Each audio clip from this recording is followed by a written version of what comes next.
morning and welcome to KAUST Live. We're coming to you from the studios of King Abdullah University of Science and Technology, where this week we are taking on the theme Designing Tomorrow. And that's part of the Fall Enrichment program. So we've invited a number of scientists, artists, and inventors to come and talk to us on that theme. This morning we have Carolina Eyck with us. She is perhaps best known for playing the theremin, which is a bit of, perhaps a little bit of an obscure instrument to most. But Carolina, thanks for joining us. Sure. Tell us a little bit about, before we get into the theremin and take a look at it, tell us a little bit about your background as a musician. I started to play the theremin when I was 7 years old. And I had already played piano and violin. And I actually always knew that the theremin was my instrument, or would be my instrument for my career. And yeah, so I studied classical viola, and I'm also composing, and singing. Yeah, so that's what I do. How did you know theremin was going to be your instrument, like you said? My dad was, a lot into electronic music, synthesizers, and these things. So he bought the theremin for me, and yeah, I think he was kind of a visionary in that way, that that was just the thing, and I knew it. Yeah. And so at about the age of 7, you start to get acquainted with the instrument. We even go a couple of years into the future and you're already performing. Talk about that transformation. I took lessons from the grandniece of the inventor, Leon Theremin, when I was very little, and then I already started to perform in my dad's concerts. I think that I was very small, and I had an instrument which looked like the big wooden box, like the original instruments, the original theremins, and I couldn't reach up the antennas, so I would stand on a little stool, and every year we would cut the stool off as I would grow,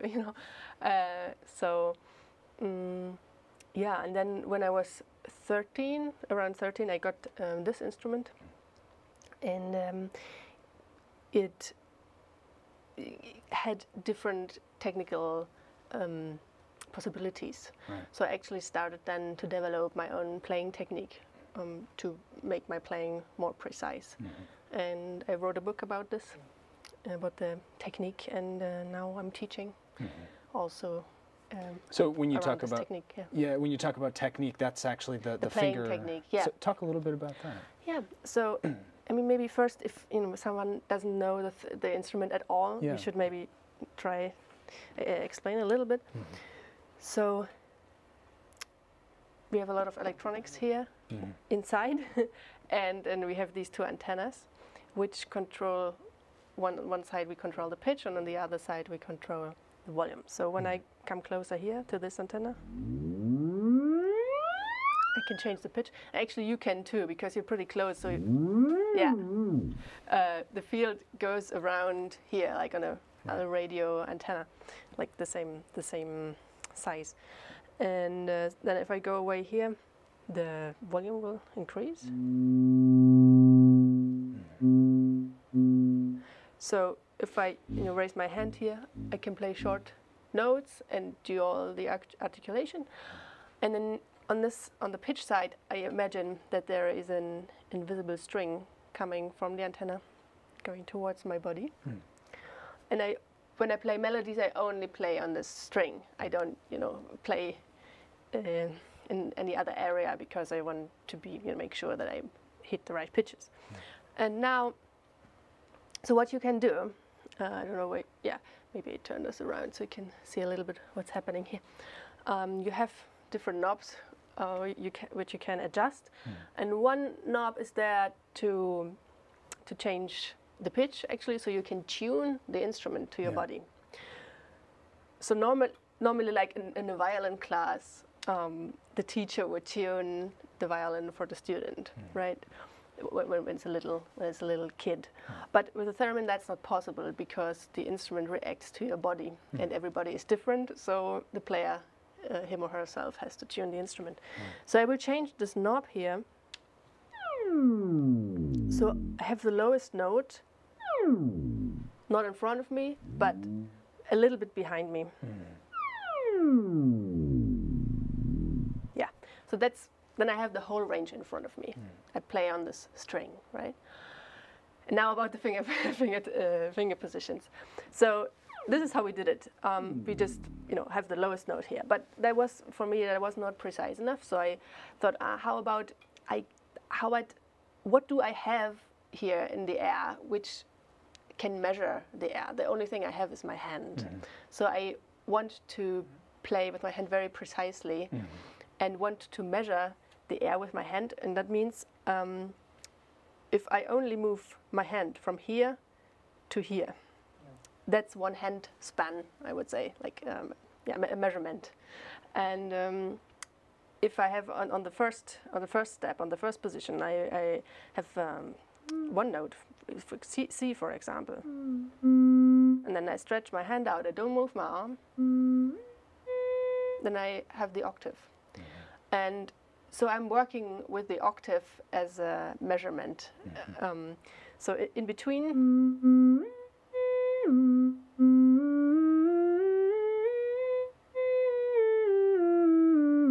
I can play the scale, and then I can just move my arm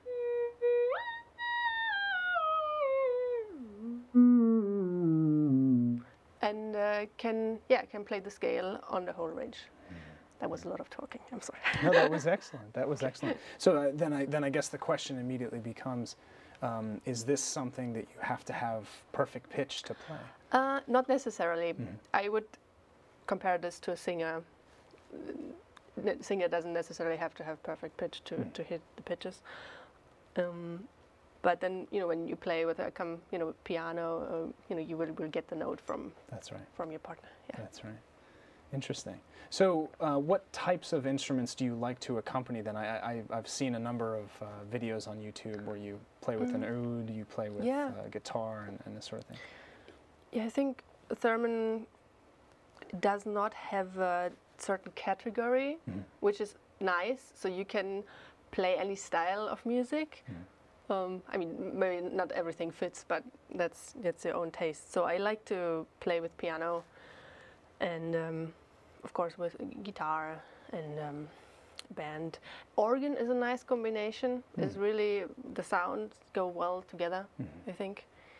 And I think to play with orchestras always nice, because you can, the theremin is so diverse. You can be on top of everything, like just the theremin can be, the sound can be floating on top, or you can do really bassy things. And I was in Cuba last week, and the sound guy was afraid that the building would crash because I played such a low bass. So that was fun. Right. Yeah, not for him, but for me. Yeah. Well, and so you have a massive dynamic range as well as so the highest sonic range, right? The highest note is this one, right? And then the lowest one. I don't know if you can hear, not through the speaker, but on your phone or on your laptop. Yeah, it goes really low. So right straight down to the capability of any sound system, essentially. Very cool. So where do you go with this? You pick up the theremin, you get to be 9, 10, and you're performing. So sort of talk us through how you get to here, essentially. Well, I did a lot of things in parallel. So I learned to play the piano, I learned the violin, I learned to compose and singing, and I actually also took dancing classes. And everything I always did led to that I would improve my theremin playing, and also not on the playing, but musically speaking, like the musicality and the way you would learn something, like, because that's what I learned from other instruments, like how do you practice, for example. So and then I just continued playing concerts, and one thing leads to the other, and did some recordings and played with other musicians, and so it's just continuing. Very good. So the one interesting thing, and particularly in how it relates to innovating and thinking about future technologies and things, is the theremin is kind of the grandfather of a lot of basically the synth movement, keyboards and all sorts of different sort of wave interfering devices that help create these different sounds. Where did this thing come from? How did it get its name? Tell us a little bit about that. Yeah, so that's the first lesson, number one. The theremin was invented in 1919 by the Russian physicist Leon Theremin, and that's why it's called theremin, because theremin is theremin. That's right. And he was a physicist, but also a cellist. And it's said that he wanted to invent an instrument which is super easy to play. And actually you feel kind of free when you play the theremin, because you don't touch anything, you just have yourself. If you yourself feel free, then you can be free with the instrument. Yeah, so, and then he went to America, and there the theremin got bigger also, and this specific instrument is by Moog, Robert Moog. He built the theremin for himself before he developed synthesizers, and it's just like a different version of the theremin, and so this is how the instrument started. So then you've taken this, and to do some of the things sonically that you do, that you need to do to express yourself musically, you've added some things at times. Talk a little bit about how you take this as a base material and sort of work from there. I think there's, like, then in the 30s, the theremin was used, 30s, 40s, very much in a classical way. As like the big theremin virtuoso Clara Rockmore, she played violin repertoire on the instrument, always with a lot of vibrato. That was the style back then. And because of the vibrato, I think the theremin got kind of in the spooky, spooky area. Like, people would think of the theremin as a spooky instrument. Yes. Which is not necessarily, that's not necessarily what the theremin can do only. It's just because back then they used a lot of vibrato, so the theremin was used a lot in horror movies or something. Yes, sci-fi. Sci-fi, yeah. So that's one thing, and then later rock bands picked the theremin up and just did some effects with effect pedals also. So, and what I like to do is to combine everything. Like, there's such a variety what the theremin can do. So I like to play classical music where we have, nice melodies, but also then I like to add some effects, like delay or harmonizer, which give me additional colors to play with. Yeah. So the theremin is a tonal instrument, I believe it's referred to, as it only can play one note at a time. Yeah, it's a monophonic instrument, right. So you're able to sometimes in a chorus effect, or you're able to create chords and things with.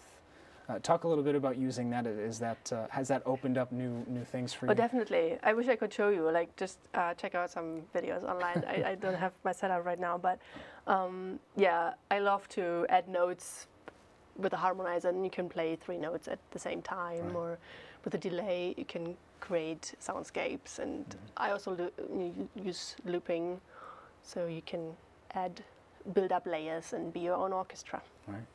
You're going to be performing this evening, I believe. So tell us a little bit about what that'll be about. Are you going to talk and then perform, or how's it going to Yes, I will also talk, and also, if you want to come up on stage and try the instrument, that'll be fun. I will do a solo show, so I'm singing and I'm playing, so I'm doing looping with voice and theremin. Yeah. So what's next for you? Is there some is there some barrier to break through in theremin popularity or playing, or?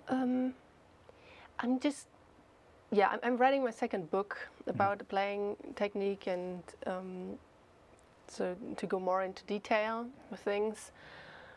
I have an album coming up. In 2019 we have 100 years of theremin, so that's a big year for the theremin. Right. and I'm planning some events for that. And other than that, just trying to spread some love for the music and the theremin. Yeah, well, and that brings up an interesting point. So for most musicians, there's a community of people who play that instrument. Tell us a little bit about the community around the theremin. So yeah, we are all like family. Like everybody who plays the theremin knows each other, and we do theremin academies where we all meet and teach, and we are growing. And I have more and more students around the world. I teach via Skype, and that's very, very nice to see. And yeah, very nice to see also how the students grow. Yeah, very good. Well, Carolina, thank you for coming in and speaking with us this morning. Carolina will be performing this evening during the FEP opening ceremonies. Also, join us back here on the Facebook page at 3 o'clock. We'll be speaking with inventor and engineer Julian Bleeker. That's all for now. Thank you.